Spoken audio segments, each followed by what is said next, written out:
네. 자, 오늘의 키워드 분석. 어제 예고해드린 대로, 북풍하고, 역선택이었는데, 뭐부터 하실까요? 역선택. 하세요. 네. 지금 인터넷을 굉장히 달구고 있어요. 역선택을 걱정하고 있고, 그리고, 더불어민주당 지도부 왜 이렇게 경선 룰을 만들었느냐. 그러다가 결국은 제가 역선택을 막을 방법이 없다. 많은 선거인단 신청을 하시는 수밖에 없다 그랬더니 정청래 너 맞아. 우리의 심정을 몰라주고 그렇게 말하면 되냐. 그래서 제가 말씀드립니다. 여러분 마음을 다치게 한 부분에 대해서 아무리 제가 선한 의지로 얘기했다 할지라도 여러분께 정중히 사과드립니다. 추미애 당대표하고도 이 문제를 많이 심각하게 제가 상의를 했습니다. 자, 그런데 문재인, 안희정, 이재명 등 주요 대선 주자들이 당의 결정에 맡기겠다. 2012년 경선 룰 정도로 하면 우리가 다 받아들일 수 있다. 그래서 사실은 심각한 치열한 이런 토론 없이 당에서 일방적으로 정했는데요. 2012년 룰대로 저는 하는 줄 알았습니다. 근데 2012년 룰에서 하나를 뺨으로써 역선택의 위험성을 더 높인 측면이 있습니다. 2012년도에는 어떤 사람들을 선거인단 신청으로 받아줬냐면 첫 번째, 어느 당을 지지하십니까? 라고 먼저 물어보는 게 있었어요. 그래서 더불어민주당을 지지합니다. 새누리당을 지지합니다. 바른정당을 지지합니다. 순서가 있을 거 아니에요? 지지하는 정당이 없습니다. 그러면 더불어민주당을 지지한다거나 지지하는 정당이 없다라고 말하는 사람만 2단계로 들어가서 신청을 할 수 있었습니다. 그래서 다른 정당을 지지하는 사람들은 원천적으로 차단했어요. 근데 그거를 이번에 그 담벼락을 하나 허문 거죠, 그러니까. 아니, 근데 그거야. 근데 역선택하라고 들어오려고 마음먹은 사람이면은 더불어민주당 지지합니다 하겠지. 그렇긴 하지만 그래도 하나의 블로킹은 되는데 그걸 없앤 이유가 이랬던 것 같습니다. 더불어민주당 지지층을 하면 경선은 하나하나 뻔하다. 그래서 완전 국민 경선으로 할 바에는 그런 블록조차 없애자. 이렇게 해서 그 조치를 없앤 것 같습니다. 그래서 그렇게 됐는데 어쨌든 더불어민주당을 지지하고 경선에 참여하려고 하는 분들에게 심려를 끼친 점은 제가 죄송스럽게 생각을 하고 당대표는 아니지만 그런데 룰은 바꿀 수가 없는 거 아닙니까? 자, 그런데 지난번 여론조사까지는 여러분 제가 다 말씀드렸는데 오늘 조앤 CNI에서 여론조사를 한 것을 또 발표를 했습니다.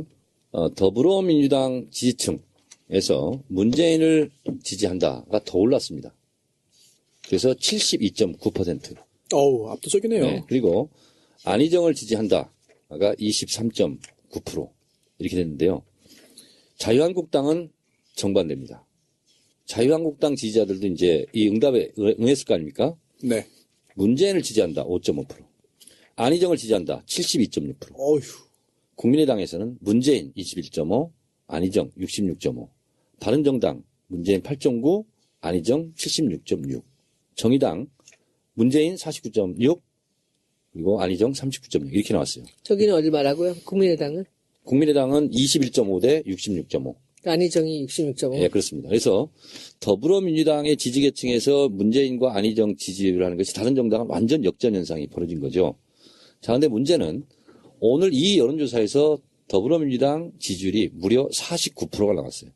그리고 나머지는 뭐 10%대 이렇게 되기 때문에 가장 지지율이 높은 더불어민주당에서 지지율이 높은 것은 더 시너지 효과가 있는 거죠. 가산 효과가. 그럼에도 불구하고 지금 전체적으로 리얼미터 일주일 전 여론조사는 더불어민주당 국민 경선 선거인단이 참여하겠다 하는 걸 100으로 봤을 때 더불어민주당 지지층은 퍼센트지로 보니까 60%였고 더불어민주당 이외 정당이 33%로 나왔어요. 근데 이제 여론조사 전문가들은 의사 표현과 행동으로 옮기는 것은 물론 큰 차이가 있다. 그래서 33%가 나왔다 할지라도 실제로 선거인단을 신청하는 행위는 3분의 1 이하로 줄어드는 거 아니냐. 그래서 역선택이 그렇게 크게 우려할 것은 아니다. 이렇게 이제 여론조사 전문가들은 전망하고 있습니다만 어쨌든 2012년에 역선택을 그때도 걱정 안 한 건 아니거든요. 근데 지금처럼 이렇게 약간 이렇게 공포로 다가오는 경우는 없었고 문재인 대표도 그래서 이거 한마디 했었죠. 남의 정당에 이렇게 다른 당이 조직적으로 하는 것은 이건 범죄 행위다. 이건 차단해야 된다 했고, 추미애 당대표는요, 이 부분에 대해서, 자시하지 않겠다. 그리고 수사 의뢰를 할 수도 있겠다. 이런 생각이 좀 들고요. 업무방해로. 업무방해로. 예, 이야기했죠. 그리고 이제, 제가 이거는 우리 방송에서 처음 공개하는 건데요.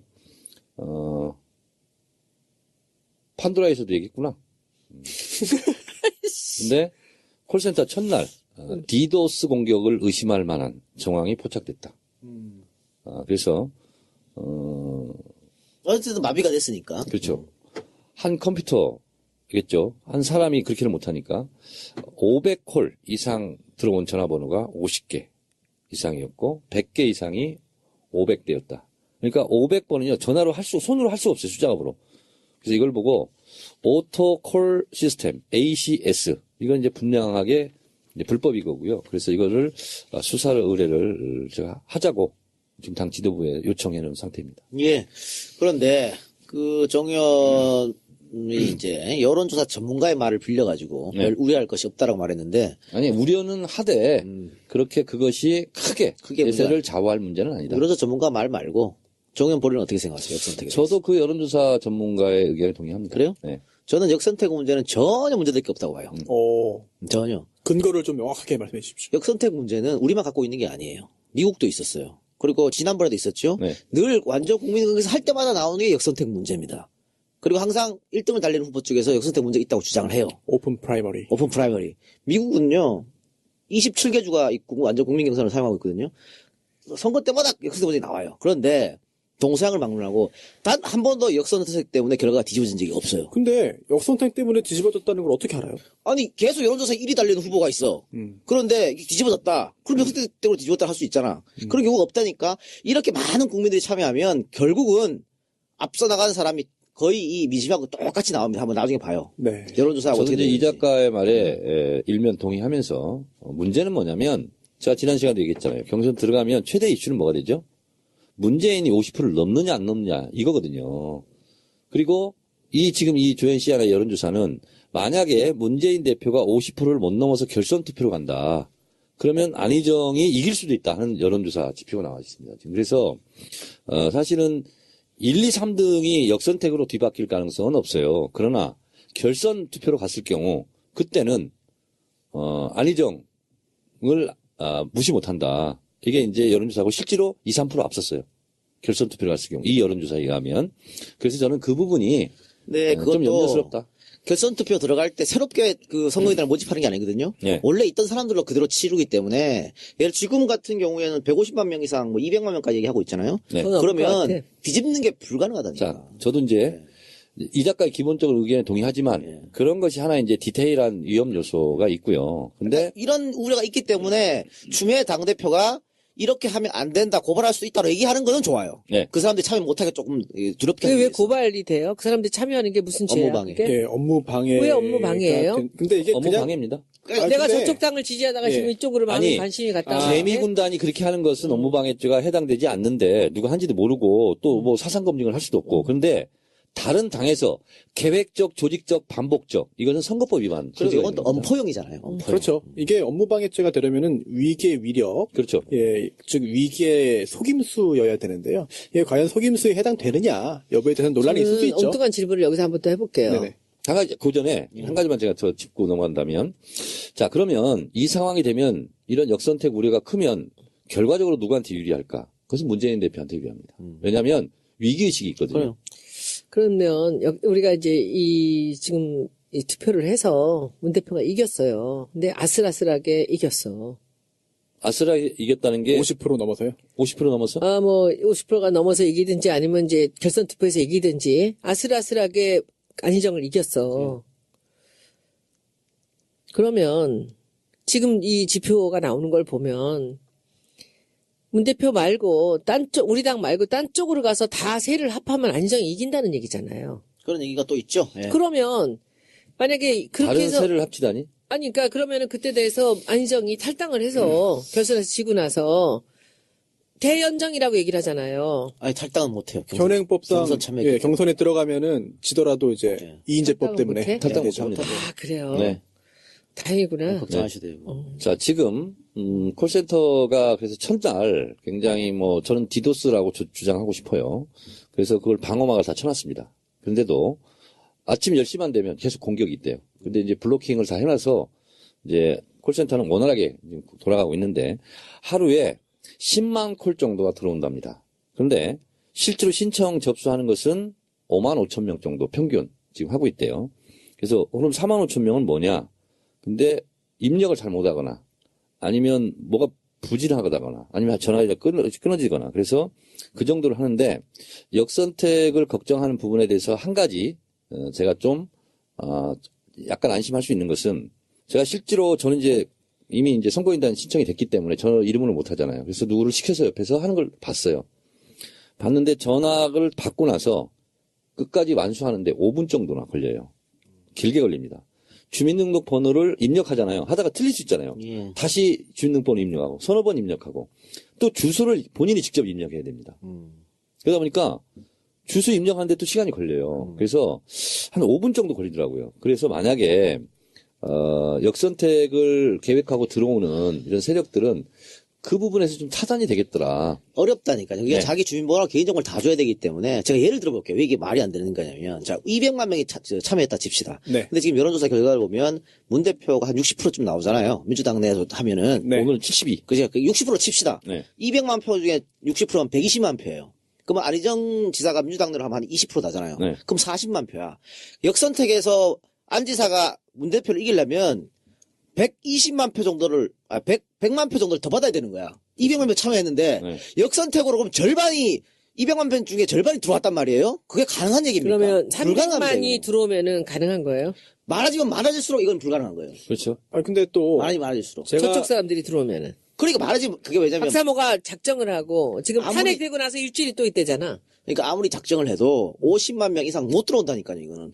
절대 못, 50만 명, 30만 명, 20만 명도 못 들어와요. 근데 저도 불가능한 하나 얘기입니다. 질문이 있습니다. 투표하듯이 들어오는 게 안 된다는 거예요? 아니죠. 이거 저도- 그냥 가서 투표하는 게 아닌데. 저도 물론 역선택으로 후보가 바뀌지는 않을 것이라고 생각을 하지만 지금 이 전제가 문재인 전 대표와 안희정 지사의 지지를 거쳐가 크다는 걸 전제로 하잖아요. 예. 지금보다 많이 좁혀졌다. 물론 문재인 전 대표가 우세는 하지만 뭐 한 10% 정도 이기고 있을 때 이때 경선이 이루어져서 역선택에도 뒤집힐 가능성은 없나요?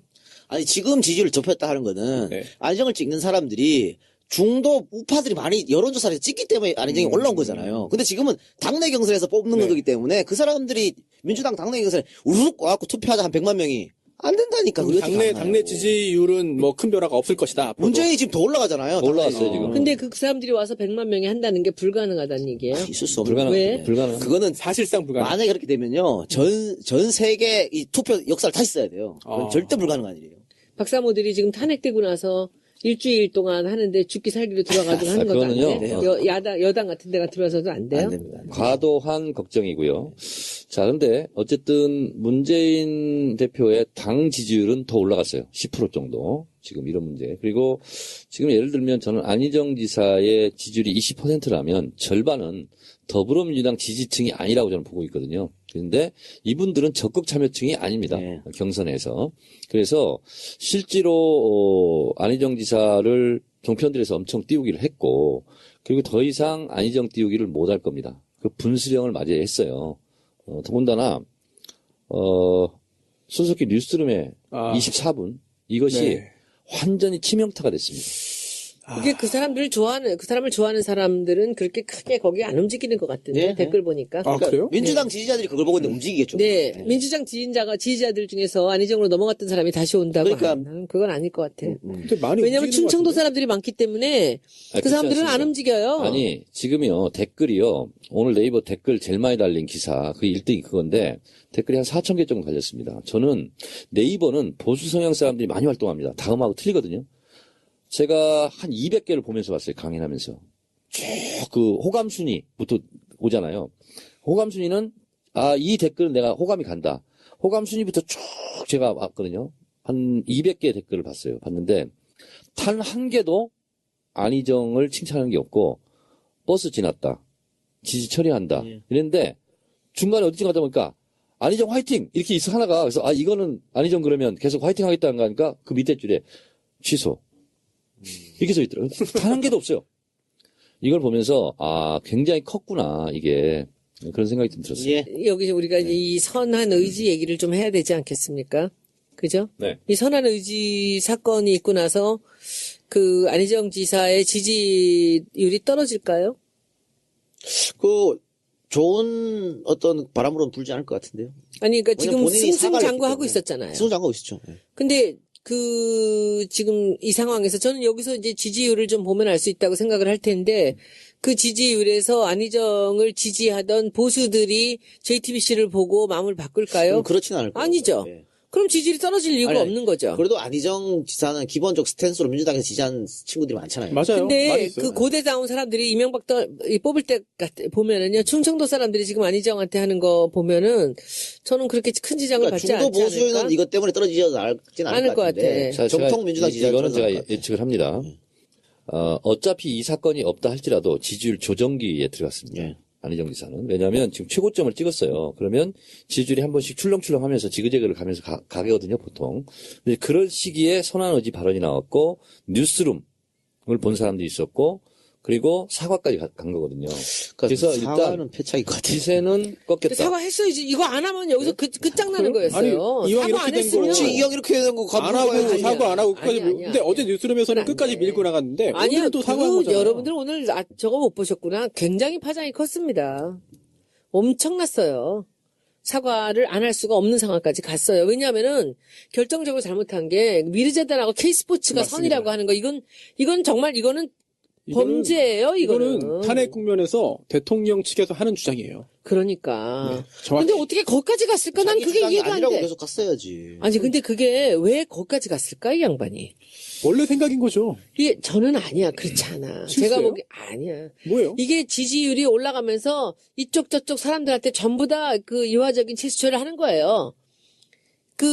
지금 어차피 우리 쪽에서는 문재인의 아성을 헐기가 어려우니까 지금 이 친박 쪽으로 이 보수 중도 쪽으로 해서 이 사람들을 하나씩 데리고 오는데 여기서 오버한 거지. 넘어간 거지. 아니, 거기 그게 어떻게 선의야. 아니 거기 강연 영상을 보면요 이 정도까지 아니었거든. 이해할 맞아요. 만해. 아, 맞아요. 방어법이었고. 예, 맞아요. 그래서 우리가 JTBC를 본 거야. 근데 거기 와서 이상하게 해명을 그렇지. 해버렸어요. 네, 이상하게 됐어요. 잘못한 게 JTBC 없다고. 뉴스룸 나가고 나서 어떤 댓글들이 계속 붙었냐면 이제 태극기 집회 나가겠군. 거기 가서도 어울리겠군. 다 이거였어요. 이거에서 사과를 한 거는 잘했다고 보고요. 근데 저는 또 어제 JTBC 뉴스룸을 보면서 뭐 사과하고 안 하고 이 여부를 떠나서 저는 말하는 태도, 눈빛, 입모양 이런 걸 많이 봤습니다. 그 사람 뭐 늘 그렇게 많이 했잖아. 봤는데 응. 지나친 엘리트주의 그리고 저는 깜짝 놀랐던 워딩이 뭐였냐면 21세기와 21세기가 철학 지형이 바뀌었다. 그래서 21세기는 20세기까지는 의심하고 하는 것이 대세였는데 이제는 순수하게 선한 의지로 다 받아들이는 걸로 좀 패러다임을 바꿔야 궤변을 되니까 하더라고. 그 다음에 손석희 앵커의 표정을 봤어요. 그러니까 완전 네. 어저께 뚜껑 열렸어. 이렇게까지? 제가 오늘 그 미디어 오늘 기사를 봤는데 이런 내용이 있었습니다. 박근혜 번역기는 한 대로 충분하다. 즉 안희정 지사의 그 뉴스룸 손석희 앵커와의 그 이야기가 결국은 잘 이해가 안 됐다는 얘기거든요. 좀 답답한 면이 저도 없지 잘 않아 이해 있었는데 못했어요. 그 뭐 20세기 어쩌고저쩌고 하는 거는 본인 생각이 본인 할 수 있는 거지 뭐 그래. 자, 근데 그런데 거기 나와서 자기 변명하면서 그렇게 하는 건 어제 잘못이지. 어떻게까지 얘기했냐면 나는 2003년도에 이미 2013년도에 이미 페이스북에 다 써놨다. 지금과 또 그러니까 그 선언을 얘기를 지는 세 걸 번 했어. 계속 했거든요. 근데 그 말을 안 하고 사과를 했으면 더 좋았을 텐데. 자 거기까지 합시다. 네. 네 거기까지 하고. 근데 여기 재밌는 얘기가 하나 있었는데, 제가 오늘 제가 페이스북에 한 줄 딱 올린 게. The 난리가 road 났어. to hell is paved with good intention. 그러니까는 이 선한 의지라는 그 말이 굉장히 여러 곳에 나오는 거예요. 봤어요 저도. 네, 근데 그것이 그 지옥으로 가는 길에는 선한 의지로 덮여있다는, 페이빙. 예. 바닥에 깔려있다는 거지. 근데 그거 아무 설명 없이 하나 넣어놨는데 난리가 난 거야. 예. 문재인이 영입한 손혜원이 이 안희정이 지옥으로 가는 길을 어쨌다는 둥. 그렇게. 근데 그 얘기는 마케팅에서도 굉장히 많이 나오는 얘기고요. 이 선한 의지라는 얘기는 위장이에요, 위장. 저는 이렇게 얘기했죠. 그런데 슬픔도 많이 써요. 노여움도 없이 살아가는 사람은 족을 사랑하지 않고 있다. 저는 그리고 이걸 썼죠, 저는. 그리고 결정적으로 또 다시 이제 문 대표가 정말 요번에 오늘 워딩을 너무 잘하셨는데 분노가 있어야 된다. 이 잘못된 일을 보고 근데 그걸 보고서는 뭐 피바람 얘기를 하는데 나는 그때 보고 진짜 실망했어요. 저는 안지사 좋아하거든요. 근데 어제 그 변명하는 거 보고도 상당히 좀 마음이 좀 그랬었는데 오늘 그 분노 얘기를 하는데 그 피바람 얘기를 하는데 이 사람은 조금 이상해졌구나라는 느낌을 좀 받았어요. 저는 분노하니까요. 한마디 더 붙이겠습니다. 논계를 썼던 변영로 선생. 첫 구절은 이렇게 시작합니다. 거룩한 분노는 종교보다도 깊고 불붙는 정열은 사랑보다도 강하다. 그러니까 우리가 불의의 분노를 하는 거지 사람을 뭐 어떻게 하라 이게 아니거든요. 그래서 촛불을 들었던 것은 불의에 분노한 민심이거든요. 근데 그 민심과 정확하게 다르게 간 거죠. 아니 그리고 나는 그 사과도 너무 좀 짜증이 나는 게 내가 그 글은 안 썼는데 사과를 하려면요 깔끔하게 단순하게 해야 돼요. 왜 거기서 또 다시 무슨 사랑이니 뭐니 말장난을 하니? 현서 변호사. 네. 내가 두 분이 이제 안희정 지사의 문제점을 계속 지적해주고 있는데 그렇습니다. 실드 좀 쳐. 실도 안 돼. 할 말이 없습니다. 안 돼. 할 말이 없고요. 안 되고. 사실 이번에 그 선한의지로 여러 가지 논란이 이제 증폭이 되고 폭발했는데 이게 단순히 그 선한의지 네 글자 때문에는 아닌 것 같아요. 그 동안 의도가 있다니까. 이제 민주당의 전통적인 지지자들의 어떤 재현정, 사드, 이재용 불구속에 대해서 네. 입장 창조 이런 거 경제는 있잖아요. 어떡하고? 창조 경제 뭐 이런 거 쭉 쌓여갔어요. 녹색 성장까지 해서 더 이상은 못 쌓여온 가겠다. 거죠. 쌓이다가 이번에 터진 건데 이게 당내 근데 왜 경선에서는 그랬을까? 굉장히 그게 불리할 것 왜 같습니다. 따박따박 그렇게 그 양반이 했을까? 지지율이 올라가면서 이것 때문에 올라간다라는 것이 확신이 들면서 한 발 한 발 더 들어간 거예요. 손혜원 의원의 폭탄 발언이 있겠습니다. 아니 근데 저는 이런 것 같아. 폭탄이라기보다 저는 계속 그 얘기를 하는데 여러분들이 잘 안 믿으시는데 저는 지금 안희정 지사를 뒤에서 멘토로서 여러 가지 키워드를 주는 게 저는 김종인 박사라고 생각합니다. 저는 대통령 선거와 동시에 개헌을 한다라는 것을 이 공약으로 내놓으면서 3년 임기를 내놓을 것 같아요. 누가? 안희정, 김종인. 그 김종인이 뒤에 있다는 건 손은 생각이죠? 제 생각이에요. 네. 저가 그냥 상상할 뿐이에요. 그런데 네, 네. 저는 그 키워드들이 너무 비슷하다. 맞는 거죠. 네네네. 딱딱 맞아 들어가는 게. 그래서 안희정의 발언은 김종인 표다. 네, 저는 그렇게 생각합니다. 손은 야, 생각이고. 만약 그렇다면 굉장히 복잡한 문제 아니겠습니까? 근데 만약에 저는 이것도 이제 여러분들한테 제가 이렇게 질문을 하면 제가 원하는 대답을 받지 못할 것 같은데 그 김종인 박사께서 내가 안희정을 돕는다. 이 친구가 우리나라의 지금 이거 통합과 뭐에 지금 진짜 답이다 하면서 경제민주화 내가 하겠다. 우리 이렇게 하겠다 하면서 3년으로 대통령 임기를 줄이면서 개헌을 하자라는 공약을 들고 나오면 반응이 어떨 것 같아요? 아니, 지금이랑 똑같지, 뭐. 민주당이 지지하는 푹 빠지고 중도 보수는 그대로 가는 거고. 저는 손혜원 의원이 예상한 그 시나리오대로 가면 경선에서 안희정은 폭망한다. 예. 3등. 네. 불가능하고. 근데 김종인 박사는 이재명 시장 지지율을 막 치고 올라갈 때 이재명 시장하고 굉장히 가깝게 많이 만났어요. 아, 그래요? 그리고 이제 안희정 시장 올라가니까 다시 안희정 시장 만나는 거야. 그냥 문재인이 싫답니까? 근데 왜 이재명 지사랑 만나다가 안희정 지사를 만나게요? 아니, 이제 대세가 이제 지지율이 떨어지니까 그러니까. 버린 거야. 그다음 반기문 왔을 때 반기문한테 또 하다가 그다음에 반기문 별 볼 일 없으니까 안희정이 올라가니까 안희정 만나. 내가 너 대통령 시켜줄 수 있어. 이러는 거지. 경선만 지지율 이겨봐라. 1위는 문재인 전 대표인데 왜 문재인 문재인 대표한테 안 안 갑니까? 문재인은 양지를 바란다면 본인이 가야죠. 안 도와줘도 되니까. 그 공적을 지지율을 세우기 아낄 수 위해서. 있으니까. 그리고 이 사람은 자기한테 모든 그것을 이렇게 굽히고 들어오기를 바라는 그래요. 거죠. 알겠습니다. 이 참 경선이라는 게 뭔지 박원순 아웃되고 이재명 아웃되고 안희정까지 아웃되고. 그러니까. 근데 이제는 차차기는 아니, 정청래 의원이 하세요. 손수호 변호사 있잖아요. 네. 정청래 법률 고문으로 임명합니다. 갑자기, 갑자기요? 변호가 네? 듣고 갑자기. 차차기 준비해야 돼. 그리고 박지원 대표 고소한 거 있잖아. 아, 예. 트위터 6개. 네. 그거 빨리 분석 좀 해주세요. 아, 예. 그래. 법률 자문. 네, 자, 좋습니다. 키워드. 무료네. 또 하나 키워드 뭐예요? 키워드 듣기 전에 광고 듣고 가야지. 네, 거기까지 하고요. 키워드 두 번째 듣기 전에 광고 듣고 오겠습니다. 자, 두 번째 키워드. 북풍. 예, 김병남? 북풍 한 소리 몰아치는 거에 대해서 우리는 항상 경계하고 예. 그리고 또 감시하고 해야죠. 예. 북풍은 선거 시기에만 오는 것은 아닙니다. 북한 문제는 항상 우리에게 상수거든요. 예. 1년 365일, 예. 24시간. 근데 대선을 얼마 안 앞두고 김정남 사망 사건이 벌어졌습니다. 예. 그래서 이것을 우려하고 그리고 종편은 또 다 뒤엎었잖아요, 이걸로. 앞으로도. 보수는 이걸로 또 안보 장사 하려고 그러겠죠. 그렇습니다. 자, 근데 북풍은 통하지 않는다. 네. 이런 정답. 거고요. 지난번 지방선거 때 천안함 그 사건이 있었고 그리고 오이사 조치가 있었고 그것이 지방선거에 팍 맞물려가지고 사건이 터졌고 오히려 야당이 승리했죠. 엄청나게 했었죠. 근데 전혀 영향을 받지 않았습니다. 예. 그래서 더 이상 북풍 변수는 없다. 라고 생각하는데 그럴까? 제가 봤을 때 북풍을 이용해 먹으려고 하는 것은 곳곳에서 감지가 됩니다. 예. 김문수 지사가 오늘 인민혁명을 또 내걸고 그리고 이제 김정은의 포악성 뭐 이러면서 계속 유혹을 느끼겠죠. 그러나 제가 봤을 때 북풍은 영향을 끼치지 못한다는 것은 분명하지만 예. 그렇다고 우리가 경계를 늦춰서는 안 된다. 그래서 우리가 손혜원 의원이 이것은 주로 많이 얘기하는데 선거가 임박할수록 이 사람들이 이런 북풍 사건을 일으킬지도 모른다 하고 계속 예방주사를 놔야 된다.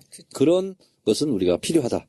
이런 생각이 듭니다. 그래서 사실은 선거 때마다 북풍을 조작하거나 아니면 부추겨서 선거에 이득을 취하던 것이 이제 보수 세력인데 가장 절정을 이뤘던 것이 87년 대선 직전 하루 전에 칼기 폭파범 예. 김현희를 김포공항에 데리고 왔죠. 예. 그래서 그때는 상당히 재미를 봤습니다. 예. 실질적으로.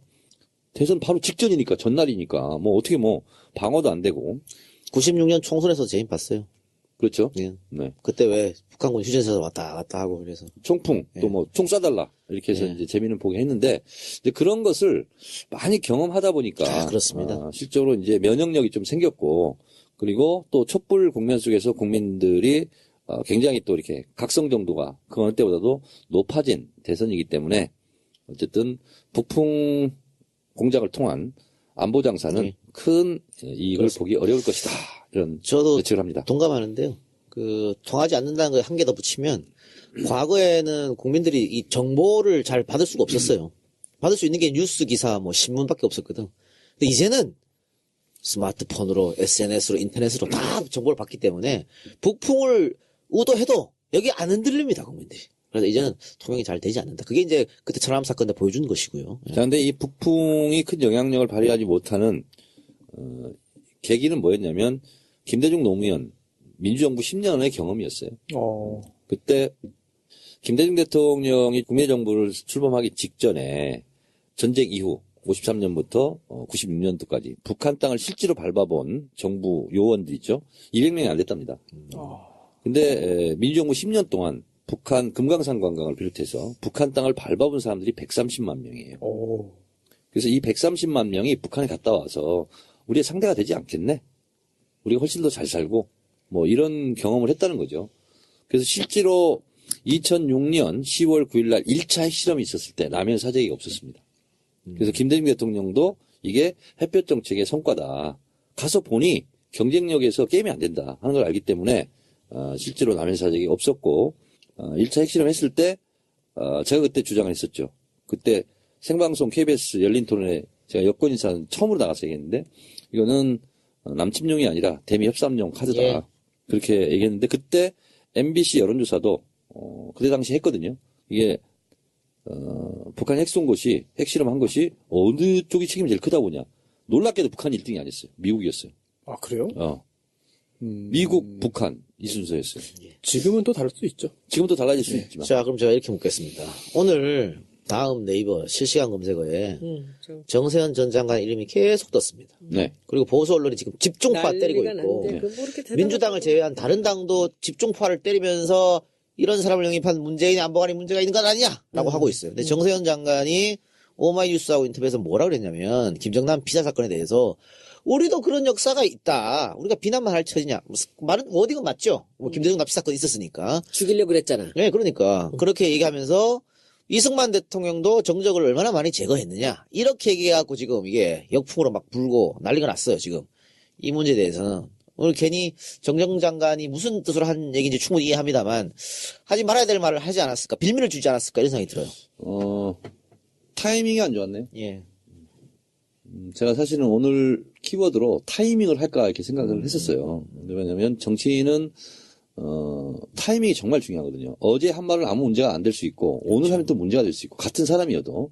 그래서 정치는 타이밍의 종합예술이라고도 하거든요. 근데 지금 이 시점에서 이 말은 타이밍이 좋지 않았다. 예를 들면 한 6개월 전이라거나 뭐 이랬으면은 그냥 넘어갈 수도 있는 저는 얘기다. 이런 생각도 들어요. 우리가 일반적으로 생각하는 상식선에서의 뭐 심한 말과 그렇지 않은 말들의 그 구분이 있지 않습니까? 근데 정치권에 들어와 보니까 그게 좀 잣대가 달라요. 다르죠. 예, 왜냐하면 그거- 여기는 찬반이 있고 피아가 있고 공방전이 벌어지는 곳이거든요. 그래서 정치권 밖에서의 워딩은 전혀 문제가 안 될 것도 그러니까. 여기 와서는 엄청난 게다가 오늘 그 얘기 나온 거 그 안희정 지사가 했다라는 얘기 있잖아요. 뭐 내가 모시던 분이 떨어져 죽었다라는 말. 이 네. 말이 있어요. 근데 그 얘기를 난리가 났어요, 지금. 그 말이 심한 말이라는 거죠. 근데 우리가 보통 보면은 그것이 어떻게 보면 팩트잖아요. 근데 그 표현을 쓸 수는 없는 거예요, 이 안에서는. 자, 그러니까 뭐냐면 네. 정치권에서는 네. 용어가 의도입니다. 어떤 용어를 선택하느냐. 처음에요. 근데 그런 노무현 용어를- 대통령 우리는 돌아가셨다 이렇게 표현하잖아요. 근데 조선일보 이런 데는 죽었다 이렇게 표현하고요. 자살했다. 그리고 첫 번째 일보 제목이 자살이었어요. 노무현 자살. 근데 우리가 예를 들어서 박정희 대통령도 얘기했을 때 박정희 대통령 서거 이렇게 얘기해 주는 유고 게 이렇게 처음에 유고, 나왔다. 서거 이것이 예의잖아요. 특히 대통령에 대한. 망자에 대한 그 대통령을 지낸 분에 대한. 총 맞아 죽었다고 나 맨날 노래 부르고 다녔는데. 자, 근데 안희정 지사가 나는 노무현하고 친하니까 그런 말을 해도 돼. 나는 익스큐즈가 돼. 이렇게 생각하면 오산입니다. 예. 그러니까 떨어져 죽었다 이런 표현은요. 일베나 이런 애들이 공격할 때 쓰는 용어예요. 그러니까 이제 그걸 보면서 제가 정치권의 용어들은 그 함부로 말을 하면 안 되는 게 너무 많아요. 너무너무 많아. 자, 그러면 이렇게 봅시다. 정세현 장관이 어쨌든 말은 나갔어요. 나갔고 지금 언론에서 이걸 이용하려고 하고 있습니다. 수습을 해야 될 거 아니에요? 어떻게 수습하는 게 그거 좋을까요? 어떻게 수습이 정 돼? 장관이 본인 스스로 그 말을 거둬들여야 할까요? 아니면 문재인 캠프 혹은 문 대표가 직접 내 뜻과 다르다 이게 이렇게 있잖아요. 할까요? 뭐 그 사람 자기 생각이 그럴 수 있다라고 이렇게 이게 얘기를 나갔나요? 했는데 문 네. 대표님이 사실은 전인범 장관 때도 그렇고 사람들이 이렇게 뭐 했을 때 그걸 서둘러 자기가 봉합을 하려고 그러거나 막 둘러대거나 그러지 않으세요. 그런데 저는 그렇게 생각합니다. 이 얘기가 아까 지금 제가 말씀드렸듯이 정치권에서 나오는 그 워딩 치고는 조금 적절치 않은 얘기라고 생각한다면 이것이 무슨 뭐 사과를 하거나 말을 돌리거나 뭐 하는 것보다는 그냥 이제 또 이 공격의 빌미를 쓰는 거죠. 그러니까 이 또한 지나가리니 그냥 2, 3일 지나면 또 없어집니다. 또 저는 이제- 그렇게 생각해요. 그냥 가만히 있는 게 예. 또 문재인 전 대표가 또 이런 말도 했죠, 실제로. 뭐 기다리는 게 좋았을지 모르겠습니다만, 김정남 피살은 테러 범죄다. 예. 라는 말을 했고, 또 정세현 전 장관도 나와 같은 뜻일 것이다. 라는 이야기를 했기 때문에 그 부분에 있어서는 논란을 좀 커지는 것을 이제 막기 위한 그런 그 수습책을 좀 한 것 같아요. 저는 이렇게 생각을 해요. 정치권 들어와서 이 뉴스들 나오는 거, 특히 종편이 많은 뉴스들을 생산을 해내면서 이 뉴스를 보면서 이제 어떤 생각을 하느냐면은 시간만 지나면요. 그냥 우리가 목이 불리면 처음에 막 간지럽고 이렇게 부어오르다가 그냥 하루 이틀 지나면 없어지잖아요. 제가 그 중국 갔을 때, 그때 제가 중국에 갔을 때 이제 어떻게 사람들이 저한테 문자를 보냈냐면은 문익환 목사가 북한 갔을 때보다 더 시끄럽대요. 우리가 딱 떠났는데. 그러니까 그때 막 우리 친정어머니가 울면서 저한테 전화를 해서 제발 좀 텔레비 좀 안 나오게 하라는 거야, 저한테. 텔레비만 나오니까 무슨 그 굉장한 범죄를 저지른 것 같이 했잖아요. 총 맞아 죽을 것 같이, 마치. 근데 갔다가 와서 한 일주일? 예. 열흘 지나니까요. 그냥 그 사실이 사라져버려요. 이게 뭐지 도대체? 그러니까요. 프레임을 그 걸어서 기간 동안 당 지도부가 잘 견디고 당 소속 국회의원들을 보호를 해줘야 되거든요. 지금까지 전혀 안 했죠. 당 지도부의 역사는 빨리 꼬리를 잘라야 되니까 빨리 가서 사과해라. 이렇게 막 시키고 표창원 있거든요. 징계하듯이. 그렇습니다. 그러니까 저 때도 마찬가지예요. 그러니까 누가 들고 나와서 해줬어야지. 저 때도 마찬가지였어요. 그때도 사실상 그렇죠. 정청래 징계 빨리 밟아라. 이렇게 하면서 확 더 그게 또 기사화가 되고 또 징계를 받으면서 또 기사화가 되고 실제로 그럴 때 저 박지원이나 이런 사람들 얘기하는 그 어딘 가서 그 공갈만한 못한 그보다 더한 말이 얼마나 많았습니까? 근데 그냥 그렇게 해서 당에서 먼저 잘라버리는 거예요. 그때 모든 사람들이 외면했을 때 정청래를 당에서 보여줘야지 하고 목에 핏대 세운 사람이 있어요. 누굽니까? 나야. 그때 이동형, 정봉주 뭐 등등 김어준 해가지고 팟캐스트에서는 다 옹호해줬었죠. 근데 이게 시간 국회 나가지고. 안에서 얘기가 안 나오면 아무 소용이 없습니다. 이런 경우는. 그렇습니다. 그래서 그 중국 갔을 때도 한마디도 얘기를 안 했어요. 그리고는 우리가 돌아오는 날, 그 당 지도부에서 오는 날, 그 공항에서 그렇게 심하게 당하고 완전히 그냥 초죽음이 돼갖고 왔는데 당에서 보자 그러더라고요. 근데 갔는데 그 사람들이 그렇게 지쳐갖고 왔는데 이제 뭐 밥을 사준대. 거기 밥 먹고 싶겠습니까 우리가 다? 그 안에서 난리가 나고 정론관에 서서 완전히 무슨 역적을 한 것 같이 서 있는데 밥을 먹자 그러더니 가서 얘기를 하는데 그때 전 사실 많이 실망했어요. 뭐라 그러냐면 언론 전화 받지 마라. 한마디도 하지 마라. 그 자기들이 우리가 정말 휴가 내가지고 간 걸로 인해서 거기서 나온 모든 여론의 그 프레임에 당이 뭔가 피해를 입을까봐 그 초선 의원들을 모아놓고 그렇게 얘기를 하더라고요. 그래서 난 그때 사실 원내에서 끝까지 싸워준 기동민 의원이 끝까지 싸워줬어요. 자기 혼자. 난 그래서 지금까지도 기동민 의원을 그때 그 생각 때문에 이 사람은 좀 다르게 봐요. 혼자 싸웠어요. 다른 사람들 아무도 안 도와줬고. 자, 하여튼 지금 이제 문재인을 직접 공격할 거리는 지켜찾기 어렵잖아요. 네. 그래서 문재인이 영입한 사람들, 문재인 캠프 사람들을 지금 아마 추적하고 있을 겁니다. 예. 그러니까 자연스럽게 그러면 다음 주제로 넘어갑시다. 다음 주제가 이제 문재인 후보 측에서 속속 인재영입을 발표하고 있다는 그 얘기예요. 근데 방금 말씀하신 것처럼 정세현 전 장관도 그렇고 이제 저 집안에 전인범 장군 같은 경우도 그렇고 이건 조금 마이너스가 되는 형국인데 다른 분들 지금 보면 예정숙 이사장도 들어오신 거고요. 김수현 교수, 또 호소카 유지 교수, 장진수 전 주무관, 또 김상곤 전 교육감도 공동선대위원장으로 들어왔고 김진표 의원 뭐 이런 분들 속속 들어오고 있는데 어때요? 1등 후보가 이렇게 다른 여러 사람들을 영입하고 외부 인사를 영입하고 이게 선거에 도움이 되겠습니까? 안 되겠습니까? 선거에 도움이 되고 안 되고를 떠나서 예. 이번은 인수위가 없는 선거잖아요. 그래서 이런 인재 영입들을 쭉 해놓고 예. 대선 막바지에는 대략적인 섀도우 캐비넷을 발표해야 될지도 모릅니다. 예. 왜냐하면 오늘이 대선이에요. 내일부터는 박근혜 정권의 장관하고 같이 일을 할 수는 없는 거 예. 아닙니까? 그래서 저는 인재 영입은 더 해야 된다. 그리고 예를 들면 어떤 장관을 시킬 것 같으면 이번 선거 과정을 통해서 두세 명 복수를 해놓고 그리고 검증하는 기간도 필요하다. 그래서 인재 영입은 특히 1등 문재인 캠프에서는요 계속 해야 되는 거예요. 그래요. 그러면 근데 거기서 리스크가 좀 있잖아, 지금. 리스크는 계속. 있을 수밖에 없죠. 근데 어쩔 수 없습니다. 인수위가 없는 거기 때문에 특히 1등 후보 지금으로서는 가능성이 가장 높은 게 문재인 후보 아닙니까? 그러면 이제는 당선도 당선이지만 대통령이 됐을 때 한치의 구멍과 누수 없이 국가를 이끌어가야 되거든요. 근데 저는 문 대표님 TF팀 하는 정책공간도 그렇고 지금 영입하는 사람들 보면 다 너무 올드한 것 같다는 생각이 좀 드는데 어떻게 생각하세요, 여러분들은? 고민정 아나운서 빼놓고는 다 너무 나이가 많은 분들이에요. 노코멘트 하겠습니다, 나는. 왜? 문 대표 지지자들이 무서워. 손수호 변호사는 아니, 나이가 인재 영입 많다는 건 제안 팩트인데 없었습니까? 무슨 그걸 없습니다. 갖고. 네, 아 그래요? 네, 그럼 제가 제안하겠습니다. 인재 영입을 해주세요. 알겠습니다. 해주세요가 뭐예요? 인재 영입을 들어와 달라고. 네? 너 들어오라고 캠프로. 아유, 아니 들어가면 지금 종편 못 나가시잖아. 훌륭한 분들 정말 많이 계시기 종편 못 때문에 나가지, 저는 좀. 제가 할 수 있는 일을 해야죠. 근데 국회의원 중에 제일 많은 직업이 변호사잖아요. 그렇죠. 네, 근데 왜 변호사들은 그렇게 네. 법조인들은 국회에 많을까요? 변호사가 많아요. 2만 명이에요. 2만 명 무슨 간호사는 몇 명인데. 아, 그런가? 네. 근데 왜 그럴까요? 정철희 의원이 왜 그럴까? 왜 법조인들이 국회에 아무래도 많이 국회 입법이라서 첫 번째 그래요? 기능이 입법 활동이지 않습니까? 그래서 이제 법조인들이 많이 오는 것이 어떻게 보면 자연스러운 현상이고 또 하나는 그렇구나. 국회의원 하다가 안 되더라도 변호사들은 먹고 살기 제일 좋은 직업이에요. 그래서 자유롭습니다. 근데 변호사들이 자기가 벌든 것보다 국회의원들이 월급이 너무 작아서 그래서 나가서 그만두고 다시 변호사를 하는 게 훨씬 편하다고 해서 그런 사람들도 그리고 있어요. 예전에는요, 국회의원을 할 때 변호사도 같이 했거든요. 못하게 하지. 지금은 이제 이제는. 못하지만. 그래서 돈벌이에도 국회의원이 도움이 많이 됐어요.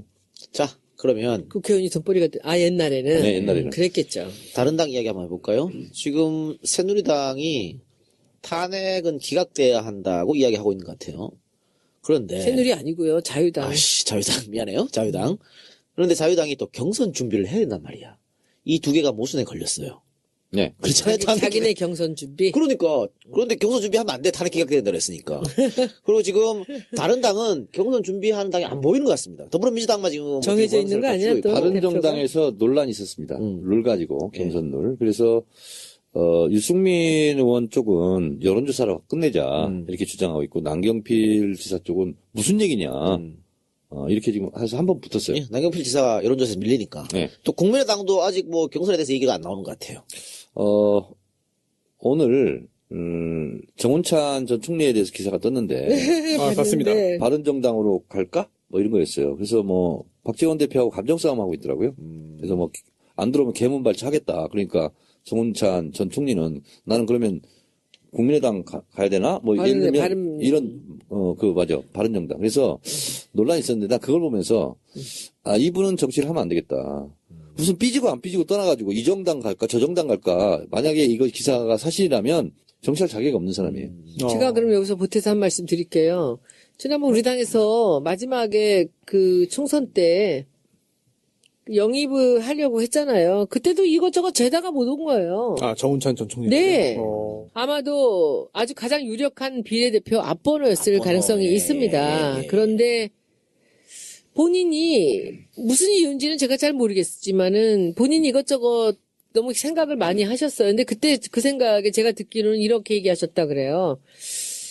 내가 총리까지 했는데 뭐 국회의원 정도를 이렇게 뭐 숙이고 들어가야 되나 뭐 이런 얘기를 하셨다 그래요. 그것도 근데 있었고, 몇 명 더 달라. 근데 이제- 이런 썰도 있었고. 네, 그런 건 잘 모르겠는데 하여튼 본인이 그렇게 적극적으로 이 자리에 영입에 제안을 했을 때 이렇게 확 결정은 안 하셨어요. 그런데 그 지난번에 우리가 그랬잖아요. 그 만덕산에 그분도 결정적인 순간에 꼭 실기를 해요. 근데 정치인들이 왜 이렇게 재지? 확 하나로 딱 못하고. 왜냐면 결단- 신념이 없으면 그렇습니다. 그냥 성격 아니에요? 아니, 정치인은 근데 그러면 안 돼. 그렇죠. 아니, 해야지. 아니 이 당 저 당이 어딨어? 나의 정책과 이거 그 정치 노선과 맞는 당을 근데 가는 거지. 한 번 재는 사람들은 평생 재요. 성격이에요. 그렇죠. 그래야 결국은 박기문처럼 아, 잘 본인이 빼는 거야. 그렇구나. 네? 아, 저는 정치인이 아니기 그래서 때문에. 아까도 괜찮습니다. 말씀드렸다시피 정치는 진짜 타이밍을 잘 잡아야 됩니다. 맞아요. 네. 제가 보기엔 타이밍의 문제야. 지금 같은 경우에 지난번에도 여러 번의 그 대통령 선거나 이런데 그 영입의 그 얘기들이 있었어요. 그분이 여러 번 기회를 가졌는데 매번 놓쳤어요. 자, 근데 정운찬 총리를 보면서 제가 제일 정치를 하면 안 된다 이렇게 생각을 하는 또 하나의 이유가 뭐냐면 정치는 건달기 있는 사람이 하는 겁니다. 예. 건달기. 구체적으로 뭡니까? 이 건달기는 조폭의 건달기 네. 이런 것도 약간 있고 실제로는 하늘권 통달할 달 하늘과 대화를 해야 됩니다. 다시 말해서 천심이 민심이라고 그랬잖아요. 그래서 이 민심과 끊임없이 소통하지 않으면 정치를 할 수가 없습니다. 그래서 건달이라는 것은 항상 국민의 의사, 시대의 흐름 이런 것과 본인이 맞닿아 있어야 돼요.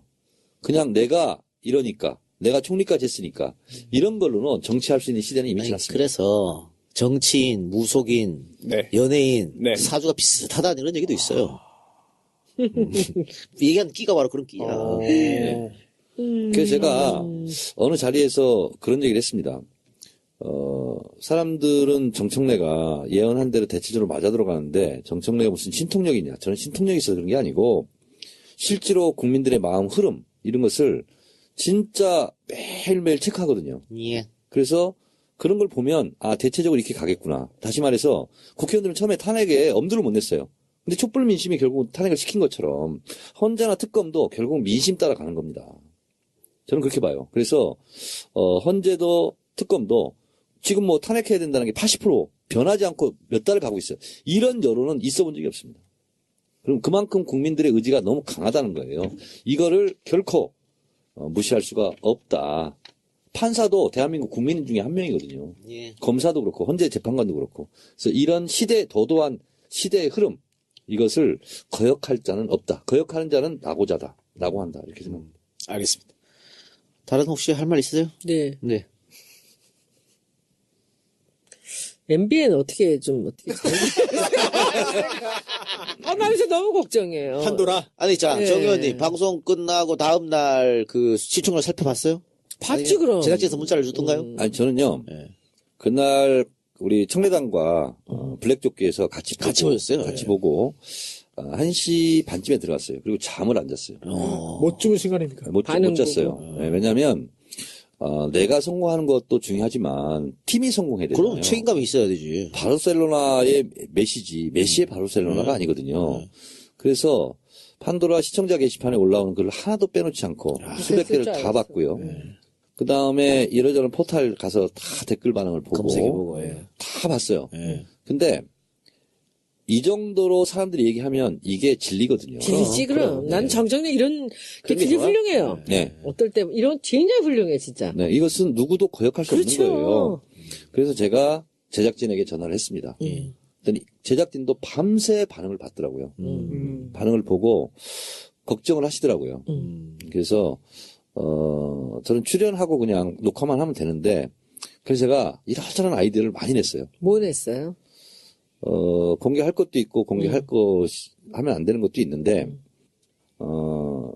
결국은 방송국도 시청률이 높아야 예. 뭐래도 할 수 있는 거 아니냐. 그렇죠. 그러면 지금의 대세는 80%가 박근혜 탄핵이다. 기계적 중립은 곤란하다 이 상황에서. 그래서 정청래 발언 1분 하면 차명기 1분 나오고 이런 것은 의미가 없는 것 같다. 그래서 국민 민심, 국민이 가려운 곳을 긁어주는 그런 방송이 됐으면 좋겠다. 그래서 기계적 균형에 연연하지 않았으면 좋겠다. 또, 가장 핵심은 멤버 교체지 뭐. 멤버 아니에요? 교체인데, 그 또 어떤 제안, 난 한 가지 제안을 드리려고 예, 그래요. 예. 그리고 의미적 요소보다 재미적 요소를 더 가미했으면 좋겠고. 그렇죠, 그거죠. 예. 그래서 편집을 좀 유쾌, 경쾌, 발랄하게 예, 예. 갔으면 좋겠다. 그렇게 제가 제안을 했어요. 저는 제가 제안 드릴 게 하나 있어요. 근데 이거 불가능할지도 모르지만, 이 사람들이, 이게 뭐, 이게 4번, 5번 에다가 이 시청률 이러면요, 이거 그냥 내리는 거예요. 이거는 못합니다, 방송은. 네. 그죠? 근데 그렇게 되지 않으려면은 이 사람들이 지금 뭐든지 해야 되는 지금 상황이라고 봐요. 저는 녹화를 화요일 날 했으면 좋겠어요. 아니, 그게 지금은 말이 안 되는 게 설전이 월요일 날 하는데 지금같이 정치권 이렇게 빨리 바뀌는데 왜 일요일 날 하냐고. 하루 늦다고. 아니, 근데 하루가 아니라 그래서 하루 더 늦게. 녹화는 일요일 날 한 건 이제 처음이니까 하는 거고, 이제 월요일 날로 옮겨갈 거고요. 아니 월요일 말고 설전이 월요일 하니까 우리는 화요일이나 수요일에서 밤을 근데 새고 해서 제작진은 이렇게 하면 안 돼? 얘기하더라고요. 썰전 처음에 출발할 때 1%도 안 됐대요. 처음에 그땐 다르죠. 대세로 잡았는데 그리고 저는 결정적으로 잘못이 목요일 날 들어간 건 잘못이야. 그건 오만한 거야. 저도 그거는 처음에는 반대를 네. 했어요. 근데 지금도 조금 바꾸면서 좀씩 바꿔가야지. 그 네티즌들이 얼마나 똑똑하냐면요. 화요일 날 외부자들, 수요일 날 판도라. 그렇지. 강적들, 목요일 날 썰전 있으니까 월요일 날 틀어라. 그리고 막 그걸 지정해서 나한테 관철하라고. 굉장히 중요한 얘기예요. 대중은 항상 맞아요. 네. 편성이 중요하죠. 그래서 월요일 날 편성해야 된다는 거야. 그렇지. 그리고는 그것을 지금 정치가 거의 오락이기 때문에 지금은 정치가 정말 그 연예고 그래서 이 정치 얘기를 가장 싱싱한 걸 하려면은 이 녹화하는 시간하고 방송 시간하고가 가까워야 돼요. 최단 거리로 해야죠. 네. 그래서 월요일 날로 하면서 일요일 날 찍고 월요일 날에서 밤새고 녹화 밤이니까 월요일 날 방송이 편집 왜 불가능해. 못해? 그건 편집이 안 돼. 근데 왜? 이 편집하는 거 보니까요. 하루 만에 절대 못해. 3일 밤을 새더라고요. 예, 하루 만에 절대 못해. 완전 녹초가 되더구만요. PD하고 작가들이. 불가능한 일이에요. 3일간을 밤을 새더라고요. 그 선수들이 그거 하는데 안 왜 돼, 안 못해? 돼, 안 돼. 그런데 썰전도 그렇게 땡기라면 그것 때문에 절대 안 된다니까. CG 넣고 불가능한 일이야 진짜로. 진짜. 근데 하여튼 저는 첫째는 그 시간을 땡기는 거, 하루라도 더 네. 땡기는 거 하고, 그리고는 그 날짜 바꾸는 거. 근데 이번 그런 노력을 2회는요. 한꺼번에 같이 했으면 좋겠어요. 2회는 1회하고는 좀 다르게 굉장히 재밌을 겁니다. 뭐 재밌어? 박찬종 변호사 마저도 없으면 더 재미없을 텐데. 아니요. 보세요. 3% 기다. 좀 나요? 3%요? 아, 3%안 돼. 3%좀 갑시다. 난 2%만 좀 넘으면 내가 밥 살게. 양고기. 근데 알겠습니다. 이 3%를 일단 넘어야 이 롱런으로 가요. 굉장히 높은 3% 건데, 3%면. 에이, 우리 집 테레비 세 개 안 돼. 우리 남편 테레비는 내 자신이 없고. 자, 근데 이게 이제 피플 파워라고 시청률 조사하는 가구가 따로 있습니다. 이게 따로 있어요. 설치돼 있죠? 설치돼 있어요. 기계가, 3천 장치가. 가구가 예, 이렇게 예, 있어요. 있고 거기에서 분단위로 다 예. 측정하더군요. 예. 아, 그래요? 네. 그렇게 있고 요즘은 또 수도권만 따로 해요. 그리고 여러 가지 할 때 방법이 있는데 하여튼 3% 기대하고요. MBN 좀 여러분들 많이 좀 그래도 몇 번은 더 열심히 봐주세요. 그 우리 정청래 의원 나갔는데 그래도 빨리 조기에서 없어지면 어떡하냐고. 우리 정의원 오기 전에 우리 정알바 광고가 지금 없어가지고 정 의원님 출연료를 좀 깎기로 했어 우리끼리. 아, 내가 누가 안 된다고 그랬어. 내가 안 된다고 그래서 내가 광고 영업 나가기로 했어. 그래서 안 돼. 판도라 잘릴 거라고 안 된다 그랬어. 안 돼. 판도라 잘리고. 저도 영업에 나서겠습니다. 알겠습니다. 하여튼 판도라 잘 되길 바라고요. 내 친구가 있잖아요. 예. 건설회사를 크게 하는 친구가 있어요. 그럼 건설에서 해서 무슨 도움이 되지 광고에서? 그냥 하라고. 그냥 하라고 할게요. 감사합니다. 감사합니다. 의견 광고 이런 거. 네. 요새 저기 보니까 김용민 프로나 이런데 활명수 광고를 하더라고요. 그래요? 깜짝 놀랐어요. 활명수 회장님 좀 만나가지고. 회장님 예. 한 달에 200이야. 그러면 제가 만나세요. 전후로 한 번씩을 더 넣든지 해서 제가 해볼 테니까 알았어. 고정적으로 해야지. 알았어. 아니, 그죠? 근데 지금 내가 있잖아요. 한번 해보려고 정권 가려고요. 교체의 분위기가 높잖아요. 그러니까 이제 사업하는 사람, 기업하는 이런 사람들이요. 자신감을 갖기 시작했어요. 그리고 약간 좀 오죠. 약간. 그래요. 그런 기업인들, 경제인들이 그런 생각을 하는 것은요. 제일 빠릅니다. 주식시장이 제일 먼저 반응하잖아요. 그래서 이것이 저변으로 지금 가고 있고 문재인 대표가 지지율이 견고한 것이 당선 가능성이 워낙 높아요. 지금. 예. 알겠습니다. 자, 그럼 방송 여기까지만 하고요. 세 분 수고하셨고, 우리 오늘도 사실 오늘 굉장히 늦게 끝나는데 밖에서 많은 분들이 아직도 대기하고 계시네요. 고마워요. 자기들끼리 막 사진 찍고 박수 치고 저거 다 청래당이죠? 청래당이고요. 청래시대를 이거 끝나고 바로 녹음해야 돼요. 아, 그래요? 네, 전혀 여기서? 못해가지고. 네. 그럼 빨리 끝내야겠네. 원래는 시작 전에 했었는데 제가 늦어가지고 그렇구나. 그렇구나. 오면 맨날 방송하고 있었는데. 근데 우리 직원들이 청래당 사람들 오는 거 싫대. 왜요? 네. 매상이 하나도 안 오는데. 그래요? 매상 좀 올리세요. 매상. 의원님이 좀 계산해주세요. 앉아가지고 얘기만 하고 간대. 아, 진짜? 알았어. 그러면 달아놓으세요. 제가 계산하고 나갈게. 이야. 그래요. 여러분들 들어주신 방청 여러분들 대단히 감사합니다. 들어주신 청취자 여러분 고맙습니다. 자, 저희는 다음 주에 뵙겠습니다. 네. 세 분 수고하셨습니다. 고맙습니다. 감사합니다.